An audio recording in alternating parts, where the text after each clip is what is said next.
Okay, so picture this. It's 1998, DreamWorks Animation has released Ants and The Prince of Egypt.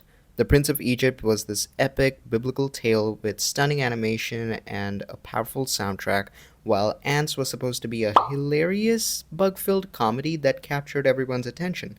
And they did. They managed to become massive hits, and this set in the pressure for DreamWorks to deliver another knockout hit. So they decided to swing for the fences with their next project. It's El Dorado.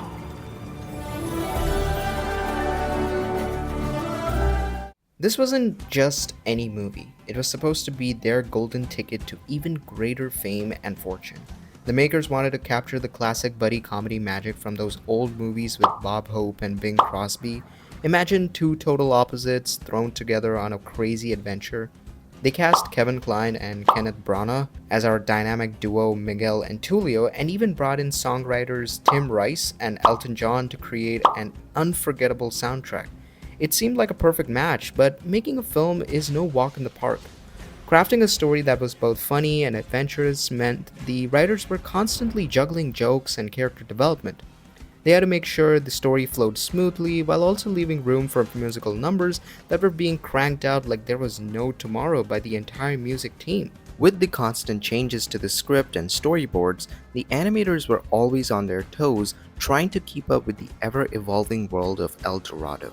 Speaking of animators, the animation of Miguel and Tulio relied heavily on keyframe animation, wherein animators would draw key poses for each character's movements, then intermediate frames were filled in between by hand to capture the dynamic and comedic nature of the characters.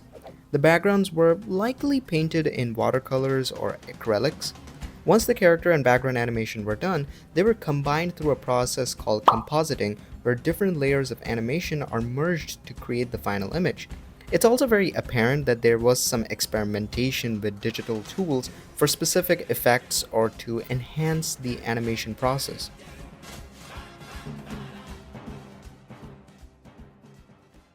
This is gonna be good. You know how long I've been waiting for this? Woo, I'm about to make a name for myself here. I don't think you guys walk away from this. You just make sure people know what happened here today. And when you get out of here, you have a drink for me, yeah? When The Road to El Dorado finally hit theaters, it was like a deflated balloon. People were expecting another Prince of Egypt, but this was a different kind of adventure. Critics found the predictable story and thin characters make the movie flat. As for audiences, some people loved the humor and the visuals, but others were left wanting more. Ultimately, the film turned out to be a major bummer for DreamWorks as it grossed $76.4 million against a $95 million budget. So what exactly went wrong? Well, it's a mix of bad timing, mismatched expectations, and huge missteps. First off, the film was released at a time when films like Toy Story and Shrek were showing audiences what was possible with 3D animation, and The Road to El Dorado felt outdated in comparison. Another issue was the target audience. The film tried to walk a tightrope between being kid-friendly and appealing to adults. It had some pretty adult humor, but it wasn't edgy enough to really grab the adult crowd.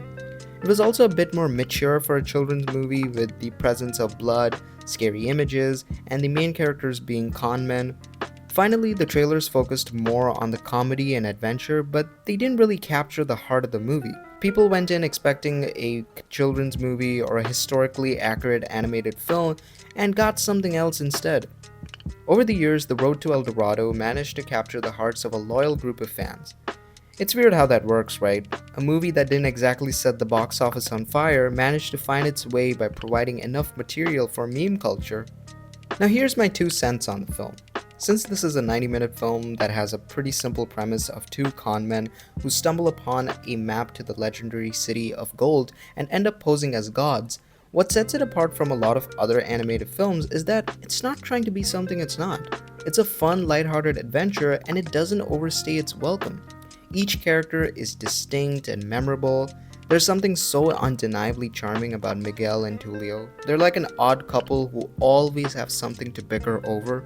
They're also ably supported by characters like Chell, Altivo, Chief Tanabok, Sekal Khan, and of course Cortez, who add a lot more depth to Miguel and Tulio's adventure and what transpires around them.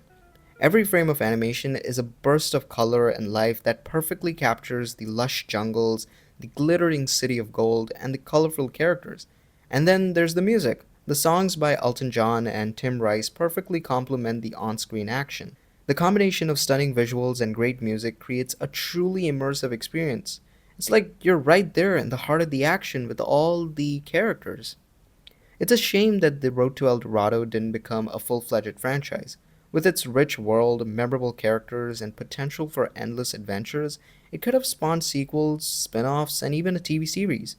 Imagine going on new adventures with Miguel, Tulio, Chell, and Altivo in other historical settings.